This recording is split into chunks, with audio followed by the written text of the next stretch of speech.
السلام علیکم dear and respected thinkers. Daily reflection میں آج گلا و شکوہ پر بات ہوگی. سماجی اور معاشرتی زندگی میں ہم ایک ایسے دور سے گزر رہے ہیں جہاں تقریباً ہر کسی کو دوسرے پر کوئی نہ کوئی شکوہ شکایت ہے. گلا شکوہ کی یہ عادت انسان کے نفسیاتی اور جذباتی اعتبار سے کمزور ہونے کی علامت ہے. اگر یہ عادت پختہ ہو جائے تو پھر انسان کی اخلاقی اور روحانی ترقی کی راہ میں رکاوٹ بن جاتی ہے. ایسا انسان معاشرے میں فائدہ کم نقصان زیادہ پہنچاتا ہے. یوں سماجی ترقی کو ٹھیس پہنچتی ہے اور معاشرہ زوال کا شکار ہو جاتا ہے. روزمرہ زندگی میں اکثر یہ دیکھا گیا ہے کہ شکوہ شکایت کرنے والے افراد معمولی باتوں پر رنجیدہ ہو جاتے ہیں.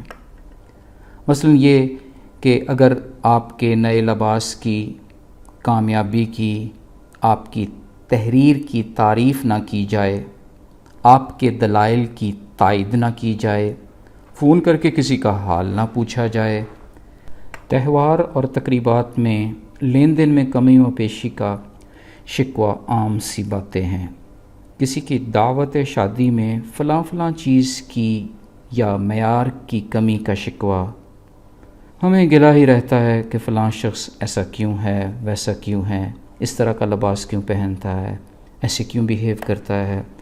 حیران کن حد تک ہم ایسا شکوہ شکایت بھی کر گزرتے ہیں جس کا مظاہرہ کچھ عرصہ پہلے لوگ ہم پر کر چکے ہوتے ہیں.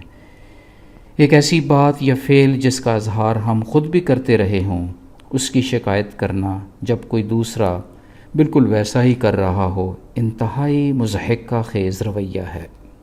اگر نظر اس بات پر رکھی جائے کہ دوسروں کو ہمارے اوپر کیا شکوہ جات یا شکایات ہیں تو یہ قدرے بہتر ہے نسبتاً اس بات کے کہ ہم اپنا وقت اس نقطے پر لگاتے پھریں کہ ہمیں دوسروں سے کیا شکوہ شکایت ہے.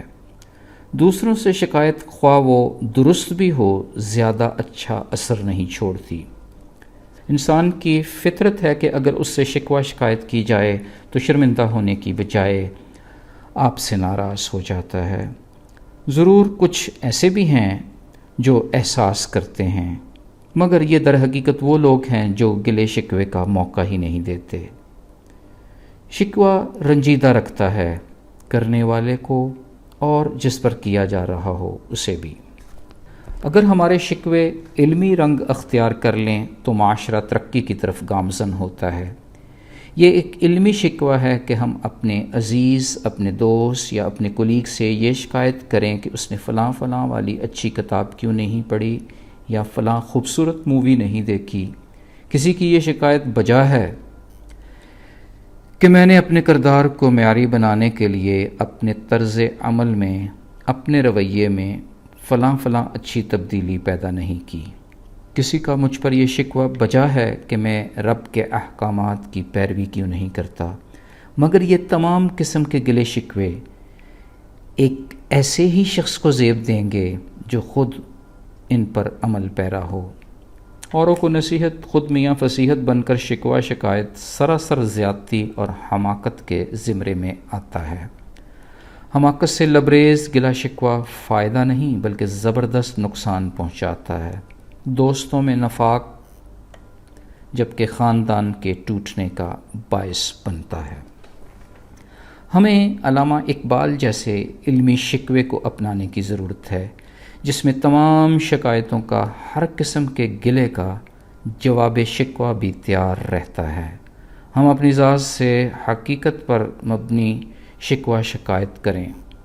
جب شکایت حقیقت پر مبنی ہوگی تو پھر ہمیں ہمارے اندر سے ہی سچائی ملے گی. ہر شکوے کا جواب ملے گا اور ہر گلے کا نہایت اہتمام سے ازالہ ہوگا. تاریخ اس بات کی گواہ ہے کہ وہ افراد جو گلے شکوے میں وقت ضائع کرنے کی بجائے اپنی شخصیت میں ایسے احسن رنگ بھرتے رہتے ہیں کہ ان سے لوگوں کو شکوہ شکایت کم ہو، وہ اپنی ذات کے ساتھ ساتھ دوسروں کے لیے باعث برکت ہوتے ہیں. ایک اعلیٰ کردار کبھی کسی کو شکایت کا موقع نہیں دیتا. کسی بھی لیڈر کو تو یہ قطعاً زیب ہی نہیں دیتا کہ وہ گلا شکوہ کرتا رہے۔ لیڈر نے تو گلوں کو پی جانے اور شکووں کو بھول جانے کا عملی نمونہ بننا ہوتا ہے۔ آئیں ہم سب اگر صحیح معنوں میں لیڈر بننے کے خواہاں ہیں تو پھر غیر ضروری اور غیر معیاری شکوہ جات کی بجائے علمی شکوے کی روش اختیار کریں، اور وہ بھی اپنی ذات کے ساتھ، نہ کہ دوسروں سے۔ اللہ حافظ۔